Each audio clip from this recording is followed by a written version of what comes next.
থার্মোডাইনামিক্সের আজকে আমরা 5 নম্বর লেকচার দেখব। ঠিক আছে, তো আজকে যেটা পড়বো সেটা হচ্ছে বিক্রিয়া তাপ। বিক্রিয়া তাপ বা হিট অফ রিয়াকশন। ঠিক আছে, বা বিক্রিয়া তাপ পড়বো আমরা। আচ্ছা, হিট অফ রিয়াকশন বলতে কি বোঝাই? হিট অফ রিয়াকশন হচ্ছে কোনো একটা রাসায়নিক বিক্রিয়া ঘটলে আমরা জানি যে সেখানে কিছু পরিমাণে তাপ শোষিত হয় বা বর্জিত হয়। বিক্রিয়া সংঘটিত হলে কিছু পরিমাণে তাপ শোষিত হয় বা কিছু পরিমাণে তাপ বর্জিত হয়। যেমন আমরা জানি যে সালফিউরিক অ্যাসিডে যদি জল যোগ করি আমরা, তো সেক্ষেত্রে কিছু পরিমাণে তাপ বর্জিত হয়। আর তাপ বর্জিত হয় বলে সালফিউরিক অ্যাসিড সহ পুরো তোমার পাত্রটা জল মিশ্রিত অ্যাসিডটা গরম হয়ে যায়। কেন না, এই বিক্রিয়ার ফলে কি হয়েছে, তোমার তাপ বর্জিত হয়েছে। তাপ বর্জিত হয়েই ওই তাপটা তোমার কি করেছে, রিয়াকশন মিডিয়ামকে গরম করে দিয়েছে, অর্থাৎ রিয়াকশন মিডিয়ামের তাপমাত্রা বাড়িয়ে দিয়েছে। বোঝা গেল? তাহলে কিছু কিছু বিক্রিয়ায় তাপ উৎপন্ন হয়, যেমন এটাতে হলো। যেমন আর একটা উদাহরণ, যেমন কার্বনের সঙ্গে যদি অক্সিজেন বিক্রিয়া করে, আমরা জানি কয়লা পোড়ালে তাপ উৎপন্ন হয়, আর এখানে কার্বন ডাইঅক্সাইড উৎপন্ন হয়। তো কার্বনের সঙ্গে অক্সিজেন বিক্রিয়া করলে কি উৎপন্ন হয়? কার্বন ডাইঅক্সাইড উৎপন্ন হয় আর তাপ উৎপন্ন হয়। ডেল দিয়ে আমরা তাপটাকে রিপ্রেজেন্ট করে থাকি। ক্লিয়ার? তাহলে আমরা দেখতে পাচ্ছি যে কিছু রাসায়নিক বিক্রিয়া আছে যেখানে তাপ উৎপন্ন হয়। তো আবার কিছু কিছু রাসায়নিক বিক্রিয়া আছে যেখানে তাপ শোষিত হয়। যেমন অ্যামোনিয়াম ক্লোরাইডে যদি আমরা জল মেশাই, তাহলে কি হবে? সেইখানে কিন্তু আমরা দেখি যে তাপ শোষিত হয়। বোঝা গেল? অ্যামোনিয়াম ক্লোরাইডে জল মেশালে সেখানে তাপ শোষিত হয়। আর সেই তাপটা কোথা থেকে টানে না, জলের অ্যামোনিয়াম ক্লোরাইডের জলীয় দ্রবণ থেকে তাপটা টেনে নেই। আর তার জন্যই অ্যামোনিয়াম ক্লোরাইডের জলীয় দ্রবণটা ঠান্ডা অনুভব হয়, অর্থাৎ তাপমাত্রা কমে গেছে এরকম মনে হয়। ক্লিয়ার? তো এখান থেকে দেখতে পেলাম যে কোনো রাসায়নিক বিক্রিয়া সংঘটনকালে কি হয়, কিছু পরিমাণে তাপ শোষিত হয় বা বর্জিত হয়। তো এই শোষিত বা বর্জিত তাপটাকে আমি কি বলবো বিক্রিয়া তাপ। ঠিক আছে, তাহলে এটাকে আবার একটু সুন্দর করে ডিফাইন করি, সংজ্ঞায়িত করি। কিভাবে বলা যাবে না, কোন একটি রাসায়নিক বিক্রিয়ার সংঘটনকালে বিক্রিয়ার সমিত সমীকরণে নির্দেশিত মোল সংখ্যা অনুযায়ী বিক্রিয়া করে সম্পূর্ণ বিক্রিয়াজাত পদার্থে উৎপন্ন করলে যে পরিমাণে তাপের শোষণ বা বর্জন হয়, সেটাই হচ্ছে ওই বিক্রিয়ার বিক্রিয়া তাপ বা হিট অফ রিয়াকশন। এটাকে আবার একটু সুন্দর করে ব্যাখ্যা করে বলা যায়, দেখা যাক। আমি বললাম কি, কোনো একটা রাসায়নিক বিক্রিয়া সমিত সমীকরণে নির্দেশিত মোল সংখ্যা অনুযায়ী। অর্থাৎ সমিত সমীকরণ মানে কি? সমিত সমীকরণ মানে হচ্ছে একটা ব্যালেন্সড ইকুয়েশন, সমতাযুক্ত সমীকরণে নির্দেশিত মূল সংখ্যা। অর্থাৎ দেখো, এটা একটা ব্যালেন্সড ইকুয়েশন বা সমতাযুক্ত সমীকরণ। ঠিক আছে, সমতাযুক্ত সমীকরণ। তো সমতাযুক্ত সমীকরণে এখানে দেখো, 1 মোল কার্বনের সঙ্গে 1 মোল অক্সিজেন বিক্রিয়া করলে 1 মোল কার্বন ডাই অক্সাইড উৎপন্ন হচ্ছে। অর্থাৎ এখানে সমিত সমীকরণ বলছে যে 1 মোল কার্বন ডাই অক্সাইডের সঙ্গে 1 মোল অক্সিজেনের বিক্রিয়া 1 মোল কার্বনের সঙ্গে 1 মোল অক্সিজেনের বিক্রিয়া করলে 1 মোল কার্বন ডাই অক্সাইড উৎপন্ন হয়। এবার আমরা কি করব? 1 মোল কার্বন নেব আর 1 মোল অক্সিজেনের সঙ্গে বিক্রিয়া করাবো। এরা যদি বিক্রিয়া করে সম্পূর্ণরূপে 1 মোল কার্বন ডাই অক্সাইড উৎপন্ন করে, তবে যে পরিমাণে তাপের শোষণ বা বর্জন হবে, সেটাই হচ্ছে বিক্রিয়া তাপ। তো এখন দেখা যাচ্ছে এখানে তাপ বর্জন হচ্ছে, তাপ বেরিয়ে যাচ্ছে। যে তাপটা আমরা হিট আকারে পাচ্ছি, যে তাপের জন্য আমরা রান্না করতে পারছি, যে তাপের জন্য আমরা ইট পোড়াতে পারছি, যে তাপের জন্য আমরা ইন্টিভিসিতে কি পাচ্ছি, তাপ পেয়ে বিদ্যুতে পরিণত করতে পারছি, এই তাপ। ঠিক আছে, তো এই তাপ উৎপন্ন হচ্ছে কিভাবে? এই রাসায়নিক বিক্রিয়ার মাধ্যমেই হচ্ছে। এখানে তাপ বর্জিত হচ্ছে বলেই আমরা পাচ্ছি সেটা। আশা করি বোঝা গেছে। তাহলে তোমার হচ্ছে এর জন্য আমরা এবার দেখব যে এই রাসায়নিক বিক্রিয়ার জন্য হিট অফ রিয়াকশনের যে কিরকম পরিবর্তন হচ্ছে, সেটা এবার আমরা লক্ষ্য করব। এখন দেখো, এই রাসায়নিক বিক্রিয়ার জন্য আমরা ক্যালকুলেশন করব যে এনথালপির পরিবর্তন কতটা হচ্ছে। ঠিক আছে, এনথালপির পরিবর্তনটা কতটা হচ্ছে। এনথালপির পরিবর্তন বলতে আমরা এখন এখানে চলে আসি, কার্বন আর অক্সিজেন, এটা তো এই বিক্রিয়ার রিয়াক্ট্যান্ট। তাহলে কার্বন আর অক্সিজেন যদি এই বিক্রিয়ার রিয়াক্ট্যান্ট বা বিক্রিয়ক পদার্থ হয়, তাহলে এই দুটোর মোট এনথালপির পরিমাণ কত? মোট এনথালপির পরিমাণটাকে আমরা বলতে পারি যে summation over heat of reactant এটা বলতে পারি আমরা। অর্থাৎ সামেশন মানে কি, কার্বনের এই 1 মোল কার্বনের যে এনথালপি, 1 মোল অক্সিজেনের যে এনথালপি, তাদেরকে যোগ করলে টোটাল এনথালপি পাবো রিঅ্যাক্ট্যান্টের। এই টোটাল এনথালপিটাকে আমরা বলছি যে summation over heat of reaction of reactant, ঠিক আছে, sorry, summation over heat of, এটাকে হিট অফ বলা যাবে না, এটা এনথালপি অফ রিঅ্যাক্ট্যান্ট বলতে পারবো। Summation of enthalpy of reactant মানে রিঅ্যাক্ট্যান্টগুলোর এনথালপির যোগফল, এটা বলতে পারবো। তাহলে টোটাল এই যে কার্বন আছে, অক্সিজেন আছে, তাদের টোটাল এনথালপির যোগফল হচ্ছে এটা। আবার কার্বন ডাইঅক্সাইড যেহেতু এখানে একটাই উৎপন্ন হয়েছে, আমি বলবো কি যে আরও যদি উৎপন্ন হতো তাহলে আমি এভাবে ক্যালকুলেশন করতাম যে যতগুলো প্রোডাক্ট উৎপন্ন হয়েছে, প্রোডাক্টগুলোর এনথালপির যোগফলটাকে আমি এভাবে রিপ্রেজেন্ট করতাম, ঠিক আছে, মানে এভাবে রিপ্রেজেন্ট করতাম এনথালপি অফ রিঅ্যাক্ট্যান্ট মানে summation of enthalpy of reactant এই প্রোডাক্ট। তাহলে প্রোডাক্টগুলোর এনথালপির যোগফলকে আমি এভাবে রিপ্রেজেন্ট করতে পারি। এখন যেহেতু এই বিক্রিয়ায় তাপ উৎপন্ন হয়েছে, এই তাপটা কোথা থেকে এলো না, কিছু পরিমাণ এনথালপি তোমার তাপে পরিণত হয়েছে। তাহলে নিশ্চয়ই বুঝতে পারলাম যে রিঅ্যাক্ট্যান্টের রিঅ্যাক্ট্যান্ট মানে বিক্রিয়ক পদার্থর মানে যতটা এনথালপি ছিল, পুরো এনথালপির মধ্যে কিছু অংশ তাপে পরিণত হয়েছে। তাহলে এইখানে রিঅ্যাক্ট্যান্টের টোটাল এনথালপির মানের মানে টোটাল এনথালপি থেকে কিছু অংশ তাপে পরিণত হয়েছে। তাহলে নিশ্চয় বলতে পারবো যে টোটাল রিঅ্যাক্ট্যান্টের যা এনথালপি তার তুলনায় প্রোডাক্টের এনথালপির মানটা কমে যাবে, কারণ কিছু অংশ তো তাপে পরিণত হয়েছে আর কিছু অংশ এনথালপি আকারে কার্বন ডাইঅক্সাইডের জমা হয়েছে, ঠিক আছে। তাহলে এখান থেকে নিশ্চয় বোঝা গেল যে এনথালপি এই রিঅ্যাক্ট্যান্টের টোটাল এনথালপি প্রোডাক্টের এনথালপির তুলনায় বেশি হবে। তাহলে আমরা এটা গ্রেটার দ্যান সাইনটা দিতে পারি, ঠিক আছে। তার মানে রিঅ্যাক্ট্যান্টের টোটাল এনথালপি প্রোডাক্টের টোটাল এনথালপির তুলনায় বেশি হবে। এই ক্ষেত্রে যে বিক্রিয়ায় তাপ মানে কি হচ্ছে, বর্জন হচ্ছে বা তাপমোচী বিক্রিয়ার ক্ষেত্রে, ঠিক আছে, সেই ক্ষেত্রে আমরা বলতে পারি এনথালপির পরিবর্তন। এবার ক্যালকুলেশন করব এনথালপির পরিবর্তন মানে কি। এনথালপির পরিবর্তন মানে হচ্ছে যে এখানে রিঅ্যাক্ট্যান্টের টোটাল এনথালপি মাইনাস প্রোডাক্টের টোটাল এনথালপি, সরি প্রোডাক্টের হিট মানে তোমার হচ্ছে এনথালপির টোটাল পরিবর্তন আমরা যদি ক্যালকুলেশন করতে চাই তাহলে দেখব যে পরিবর্তনের সব সময় ফাইনাল মাইনাস ইনিশিয়াল করা হয়। তাহলে ফাইনালে প্রোডাক্ট তৈরি হয়েছে আর তোমার হচ্ছে ইনিশিয়ালি কি ছিল, রিঅ্যাক্ট্যান্ট ছিল। তাহলে টোটাল প্রোডাক্টের এনথালপি থেকে আমাকে টোটাল রিঅ্যাক্ট্যান্টের এনথালপির মানটা বাদ দিতে হবে। তাহলে এটা যদি আমরা করি তাহলে দেখব কি, যেহেতু আগে আমরা দেখেছি যে রিঅ্যাক্ট্যান্টের এনথালপির তুলনায় প্রোডাক্টের এনথালপিটা কম ছিল, আর যেহেতু কম ছিল তাই কম থেকে বেশি যদি বাদ দিই তাহলে একটা নেগেটিভ টার্ম পাবো আমরা। তাই del H is equal to negative পাচ্ছি। অর্থাৎ এখানে বলা হচ্ছে মানে এটা দ্বারা যে বোঝানো মানে বুঝতে পারলাম যে এনথালপির পরিবর্তনটা কিন্তু ঋণাত্মক হয়েছে।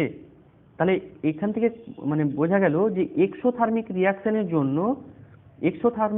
জন্য বা তাপমোচী বিক্রিয়ার ক্ষেত্রে তোমার হচ্ছে এনথালপির পরিবর্তন অর্থাৎ ডেল এইচ নেগেটিভ হয়, বোঝা গেল। কিন্তু যদি অপরপক্ষে আমরা যদি একটা এন্ডোথার্মিক রিঅ্যাকশন নিই, এন্ডোথার্মিক রিঅ্যাকশন অর্থাৎ তাপগ্রাহী বিক্রিয়া যদি আমরা নিই তাহলে যেটা পাবো, তাপগ্রাহী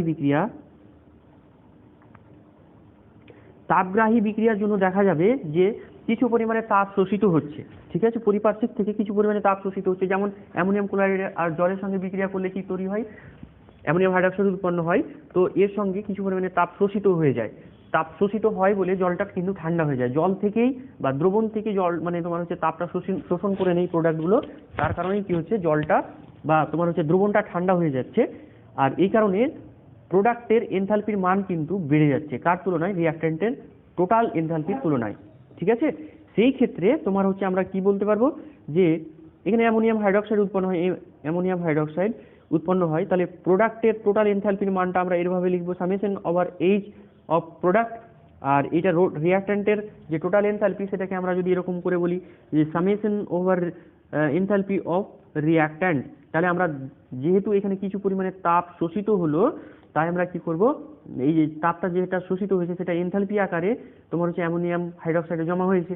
তাহলে আমরা এটা নিশ্চয়ই বুঝতে পারছি যে তোমার হচ্ছে এনথালপির পরিমাণটা প্রোডাক্টের এনথালপির পরিমাণটা রিঅ্যাক্ট্যান্টের টোটাল এনথালপির তুলনায় বেশি হয়ে যাবে। তাহলে আমরা গ্রেটার লেস দ্যান সাইনটা দিতে পারি, ঠিক আছে। তাহলে এনথালপির পরিবর্তন এখানে আমরা ক্যালকুলেশন করব, এনথালপির পরিবর্তন সমান সমান কত হবে, এনথালপির পরিবর্তন এখানে আমরা ক্যালকুলেশন করব ওই একই রকম ভাবে summation over enthalpy of product minus summation over enthalpy of reactant, ঠিক আছে। তো এখানে আমরা অ্যামোনিয়াম হাইড্রোক্সাইড জলে দিয়েও লিখতে পারি, ঠিক আছে, ওটা কোনো ব্যাপার না। তাহলে এটা আমরা দেখতে পাচ্ছি যেহেতু এই মানটা ছোট এই মানটা বড়, তাহলে এটা হচ্ছে পজিটিভ, ঠিক আছে। তাহলে তাপগ্রাহী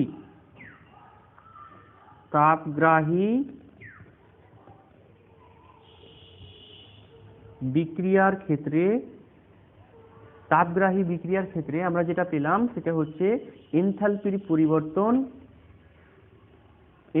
যেটা পরিবর্তন সেটা হচ্ছে পজিটিভ বা ধনাত্মক, ঠিক আছে, বা গ্রেটার দ্যান 0 এটা বলতে পারি আমরা। আশা করি বোঝা গেছে। তাহলে ডেল এইচ পজিটিভ হয় বা গ্রেটার দ্যান 0 হয় মানে কোন ধরনের বিক্রিয়ার জন্য না, এটা তাপগ্রাহী বিক্রিয়া বা এন্ডোথার্মিক রিঅ্যাকশনের জন্য, ঠিক আছে। এন্ডোথার্মিক রিঅ্যাকশনের জন্য এন্ডোথার্মিক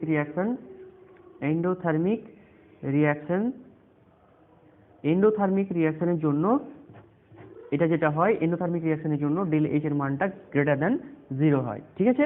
তারপরে আমরা চলে আসব স্থির আয়তনে।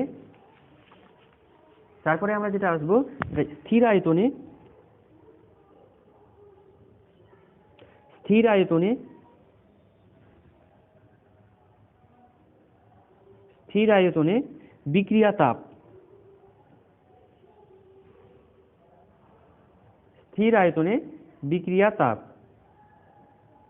ঠিক আছে। তো স্থির আয়তনে বিক্রিয়া তাপ মানে হচ্ছে যদি আমরা স্থির উষ্ণতা ও আয়তনে কোনো একটা রাসায়নিক বিক্রিয়া সংঘটিত করি, তাহলে সেই ক্ষেত্রে বিক্রিয়কগুলোর সমতাযুক্ত রাসায়নিক সমীকরণে নির্দেশিত মোল সংখ্যা অনুযায়ী, যেভাবে আগে বললাম, সম্পূর্ণরূপে যদি বিক্রিয়া করে বিক্রিয়াত পদার্থ উৎপন্ন করে, তাহলে আমরা কি করব, বিক্রিয়াজাত পদার্থ উৎপন্ন করে, তাহলে যে পরিমাণ তাপের উদ্ভব বা শোষণ ঘটে তাকে আমরা কি বলবো, উক্ত বিক্রিয়ার স্থির আয়তনে বিক্রিয়া তাপ। আর স্থির আয়তনে বিক্রিয়া তাপটাকে আমরা কিউভি এভাবে রিপ্রেজেন্ট করে থাকি, ঠিক আছে। আবার আমরা আগে দেখেছিলাম কি কিউভি ইজ ইকুয়াল টু তোমার হচ্ছে ডেল ইউ অর্থাৎ আন্তঃশক্তির পরিবর্তনের সঙ্গে সমান হয়েছিল, ঠিক আছে। ডেল ইউ অর্থাৎ আন্তঃশক্তির পরিবর্তনের সঙ্গে সমান, কিউভি ইজ ইকুয়াল টু, এটা আমরা প্রমাণ করেছিলাম, ঠিক আছে। আচ্ছা, স্থির চাপে বিক্রিয়া তাপ। এবার আমরা যদি পড়ি স্থির চাপে, তোমাদের কি করা হবে, এই যে লেখাগুলো এর নোটগুলো আমি প্রোভাইড করে দেবো পিডিএফ আকারে, তোমাদের দিয়ে দেবো। তোমাদের কাজ হচ্ছে খাতায় তুলে রাখা, ঠিক আছে। খাতায় সুন্দর করে লিখবে নোটগুলোকে, যে আমি পিডিএফ আকারে দেবো, ওইগুলোকে তোমরা ভালো করে খাতায় লিখে সুন্দর করে গুছিয়ে রাখবে পরীক্ষার আগে, তাহলে তোমাদের পড়তে সুবিধা হবে, ঠিক আছে। এবার যে অনলাইন ক্লাস মানে অনলাইন পরীক্ষা হবে তার কোনো গ্যারেন্টি নাই, তোমাদের অফলাইন হতে পারে, সেক্ষেত্রে তোমাদের ভালো রকম না পড়লে তোমরা কিন্তু এবার অনেক পিছিয়ে যাবে বা মানে সমস্যায় পড়বে। সেটা যাতে না হয় তাই এই তোমার হচ্ছে পড়ার সঙ্গে সঙ্গে এখানে লেকচার ফলো করার সঙ্গে সঙ্গে তোমরা লিখে ফেলবে, ঠিক আছে। লিখে ফেলে ওটা পড়তে শুরু করবে, পড়ে সঙ্গে সঙ্গে ক্লিয়ার করে রাখবে, ঠিক আছে। তাহলে এবার আমরা পড়বো স্থির চাপে বিক্রিয়া তাপ।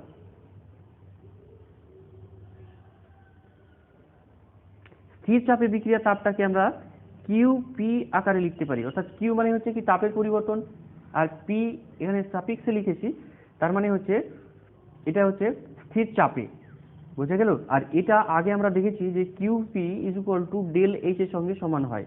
ডেল এইচ মানে কি, এনথালপির পরিবর্তন। তো এর আগেও আমরা দেখেছি এনথালপির পরিবর্তন, আগের ক্ষেত্রেও আমরা ক্যালকুলেশন করলাম। তাহলে এনথালপির পরিবর্তনটা কিভাবে ক্যালকুলেশন করতে পারবো, যে কিউপি মান যখনই বের করতে পারবো সেটা এনথালপির পরিবর্তন, এভাবে আমরা বার করতে পারি, বুঝা গেল। আচ্ছা, এই del H is equal to মানে আমরা দেখেছিলাম এর আগে যে summation over enthalpy of product minus summation over enthalpy of reactant, এটা দেখেছিলাম। এখান থেকে ক্যালকুলেশনটা করা যায়, ঠিক আছে, আশা করি বোঝা গেল। এবার আমরা যেটা করব সেটা হচ্ছে কি যে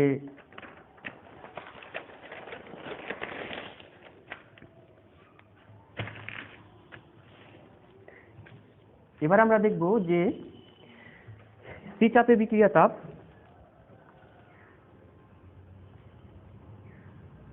স্থির চাপে বিক্রিয়া তাপ মানে তোমার হচ্ছে কিউপি এবং স্থির আয়তনে বিক্রিয়া তাপ কিউভি এর সম্পর্ক। ঠিক আছে, এদের মধ্যে মানে কিউপি এবং কিউভির মধ্যে সম্পর্ক কি এটা আমরা দেখব। ক্লিয়ার? তো আমরা কি জানি? আমরা জানি যে del H is equal to কত? Del H is equal to হচ্ছে del U plus P del V, এটা কিন্তু আমরা জানি। ঠিক আছে, এটাকে 1 নম্বর সমীকরণ দিলাম। কারণ হচ্ছে এটা কোথা থেকে এলো বলো? কারণ H is equal to U plus PV, তাহলে এটাকে যদি স্থির চাপে যদি সংগঠিত মানে ডেরিভেটিভ করি আমরা, তাহলে del H is equal to del U P into DV পাবো, আবার প্লাস ভি ইন্টু ডিপি। তাহলে ডিপি তো এখানে শূন্য, কারণ স্থির চাপে বলা হচ্ছে, তার কারণে ওই টার্মটা শূন্য হয়ে গিয়ে এটা আমরা পাবো। ঠিক আছে, এটা আমরা আগে থেকে জানি। আবার যেহেতু তোমার হচ্ছে কি কিউপি ইজ ইকুয়াল টু কত বলো? কিউপি ইজ ইকুয়াল টু আমরা জানি ডেল এইচ। ঠিক আছে, আবার কিউভি ইজ ইকুয়াল টু আমরা জানি, এর আগে দেখলাম যে এটার মানটা হচ্ছে ডেল ইউ। তাহলে এই ডেল এইচ এবং ডেল ইউ এদের মধ্যে এদের জায়গায় আমরা কি বসাবো? ডেল ইউ ডেল এইচটা বসিয়ে দেবো। তাহলে আমরা কি পাবো?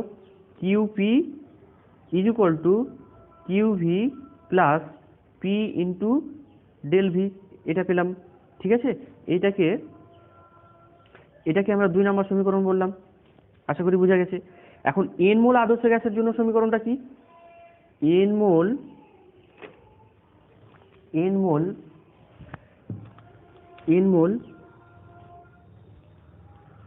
আদর্শ গ্যাসের সমীকরণ আমরা জানি। এন মোল আদর্শ গ্যাসের সমীকরণ আমরা জানি PV is equal to N R T. ঠিক আছে, এটা গ্যাসের মানে অবস্থার সমীকরণও বলা হয় এটাকে। তাহলে PV is equal to N R T. তাহলে ধরা যাক এন ওয়ান মোল, আমি লিখেই দিই, ধরা যাক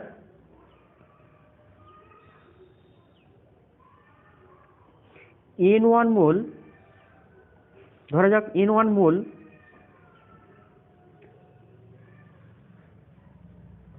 এবং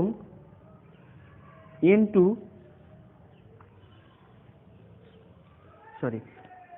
ধরা যাক N1 এবং N2 হলো যথাক্রমে বিক্রিয়ক ও বিক্রিয়াজাত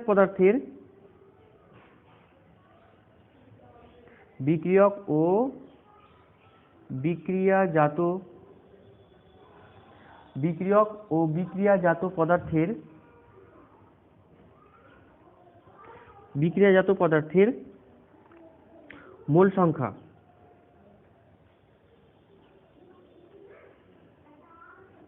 ঠিক আছে, মোল সংখ্যা এটাকে মানে সবসময় মাথায় রাখতে হবে। কিন্তু এটা তোমার হচ্ছে গ্যাসীয় অবস্থায় ঠিক আছে, গ্যাসীয়।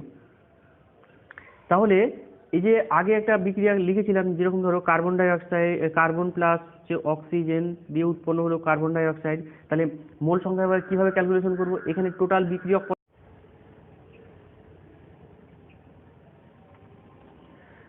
তাকাও, এখানে আমি কি বললাম যে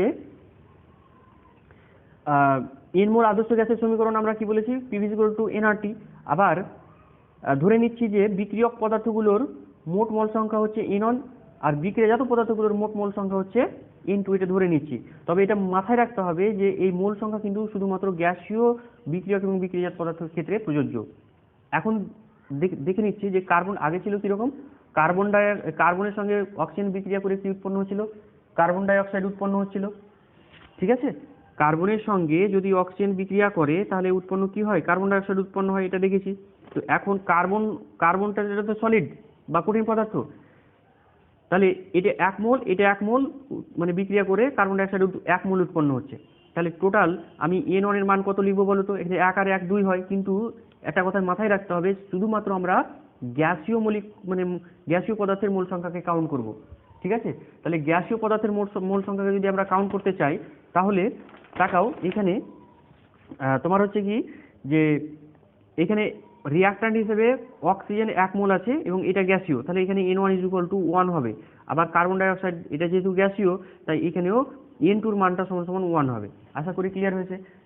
ঠিক আছে, তাহলে আমরা সবসময় মাথায় রাখবো যে N1 N2 মানে হচ্ছে গ্যাসীয় বিক্রিয়ক পদার্থ এবং বিক্রিয়ক পদার্থের মোট মোল সংখ্যা।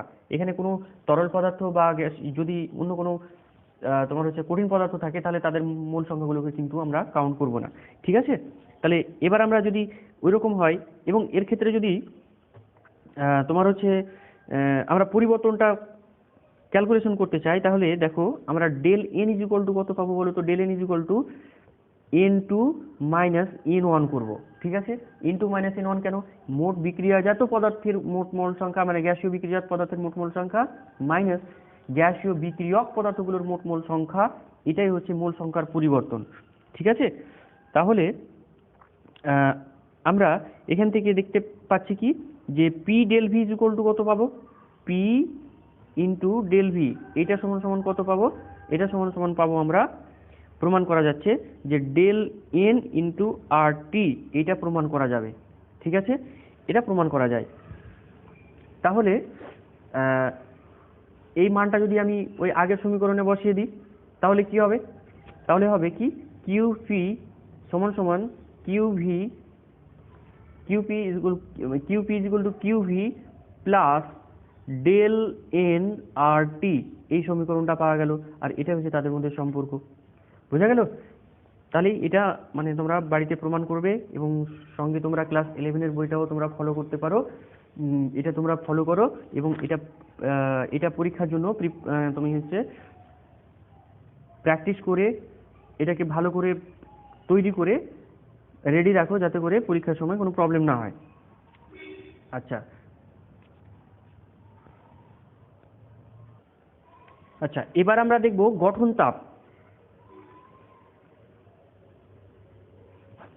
ঠিক আছে, গঠন তাপ। তো গঠন তাপটা কি, গঠন তাপটা হচ্ছে কোনো মানে তোমার হচ্ছে একটা নির্দিষ্ট চাপ এবং উষ্ণতায় 1 মোল যৌগ তার উপাদান মৌলগুলি থেকে উৎপন্ন হতে যে পরিমাণ তাপের পরিবর্তন ঘটায়, সেটাই হচ্ছে গঠন তাপ। আবার বলছি, কোনো চাপ ও উষ্ণতায়, ঠিক আছে, একটা নির্দিষ্ট চাপ এবং উষ্ণতা থাকবে, সেটা যে কোনো হতে পারে। তাহলে 1 মোল যৌগ মানে ওই কন্ডিশনে 1 মোল যৌগ মানে কোথা থেকে উৎপন্ন হবে, তার তোমার হচ্ছে উপাদান মৌল থেকে উৎপন্ন হবে। তাহলে এই উৎপন্ন হলে যে পরিমাণে তাপের তোমার হচ্ছে পরিবর্তন ঘটে, সেটাই হচ্ছে তার কি গঠন তাপ। যেমন তোমার হচ্ছে কার্বনের সঙ্গে 1 মোল কার্বনের সঙ্গে তোমার হচ্ছে অক্সিজেন যদি বিক্রিয়া ঘটায়, তাহলে তোমার উৎপন্ন হচ্ছে কার্বন ডাই অক্সাইড। তাহলে কার্বন ডাই অক্সাইডের গঠন তাপ মানে হচ্ছে এই উপাদান মৌলগুলো থেকে, ঠিক আছে, এখানে কার্বন আর অক্সিজেন আছে শুধুমাত্র, তো এখানে কার্বন অক্সিজেন আছে, তাহলে এটা হচ্ছে তার উপাদান মৌল। তাহলে উপাদান মৌল থেকে কার্বন ডাই অক্সাইড উৎপন্ন হতে 1 মোল পরিমাণ উৎপন্ন হতে, ঠিক আছে, 1 মোল অর্থাৎ 1 মোল কার্বন ডাই অক্সাইড উৎপন্ন করতে কোথা থেকে, না কার্বন এবং অক্সিজেন থেকে উৎপন্ন করতে যে পরিমাণ তাপের পরিবর্তন হয়, সেটাই হচ্ছে তার তোমার হচ্ছে গঠন তাপ। ঠিক আছে, আবার আমরা পড়বো দহন তাপ।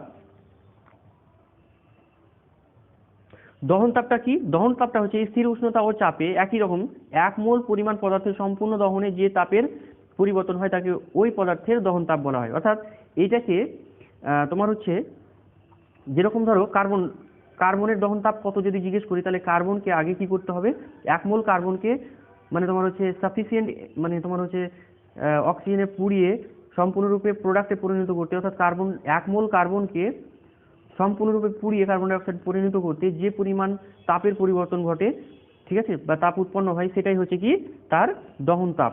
এটাকে দহন মানে কি, মানে এটাকে পোড়ালে যে পরিমাণ তাপ উৎপন্ন হয় আর কি।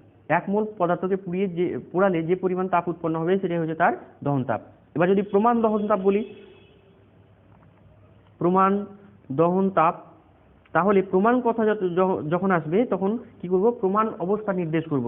প্রমাণ বলতে 1 মোল পদার্থ এবং সেটির সম্পূর্ণ দহনে উৎপন্ন বিক্রিয়াজাত পদার্থ যদি তোমার হচ্ছে প্রমাণ অবস্থায় থাকে, ঠিক আছে, প্রমাণ অবস্থা 1 মোল পদার্থ এবং সেটির সম্পূর্ণ দহনে উৎপন্ন তোমার হচ্ছে বিক্রিয়াজাত পদার্থ যদি প্রমাণ অবস্থায় থাকে, অর্থাৎ প্রমাণ অবস্থা মানে কি 1 atm চাপ আর তোমার হচ্ছে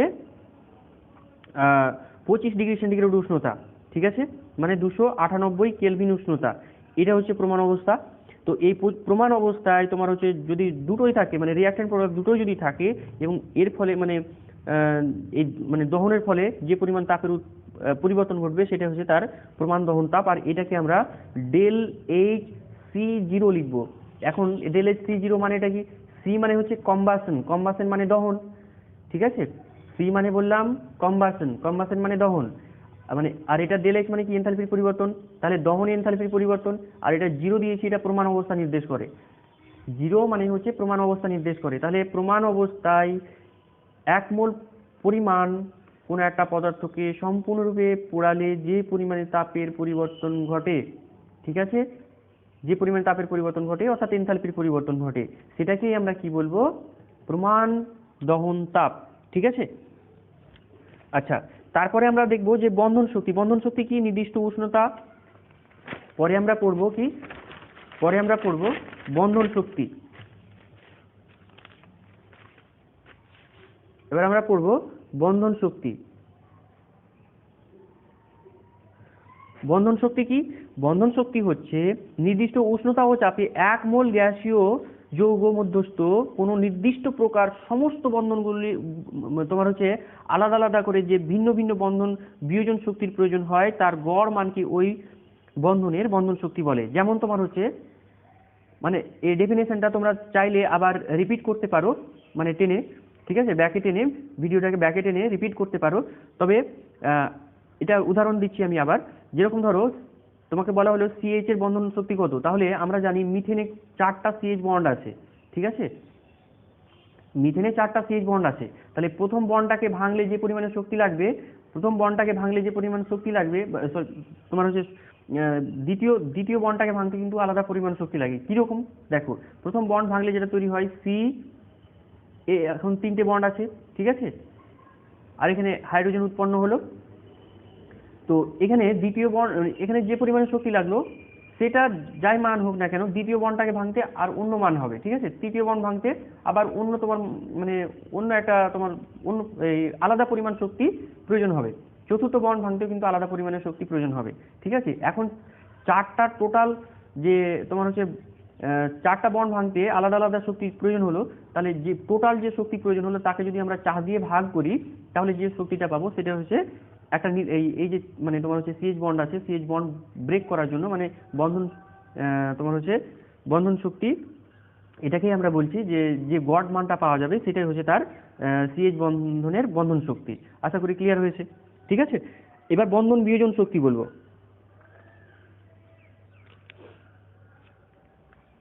বন্ধন বিয়োজন শক্তি হচ্ছে গ্যাসীয় অবস্থায় একই রকম ভাবে গ্যাসীয় অবস্থায় নির্দিষ্ট প্রকার 1 মোল সমযোজী বন্ধনকে সমবিভাজন প্রক্রিয়ায় ভেঙে গ্যাসীয় পদার্থ মানে গ্যাসীয় অবস্থায় দুটি নিস্তড়িত পরমাণু বা মূলকে পরিণত করতে যে পরিমাণ শক্তির প্রয়োজন হয় তাকে ওই নির্দিষ্ট তোমার হচ্ছে বন্ধনের বন্ধন বিয়োজন শক্তি বলে, ঠিক আছে। তোমরা এই ডেফিনেশনগুলো আবার দেখে নিও, এগুলো তোমার পরীক্ষায় পড়বে না, কিন্তু ধারণাটা দরকার হবে, মানে ধারণাটা ক্লিয়ার হলেই মোটামুটি আর দরকার হবে না, তোমরা শুধু লিখে রাখবে এবং একবার পড়বে তাহলেই আর দরকার হবে না, ঠিক আছে।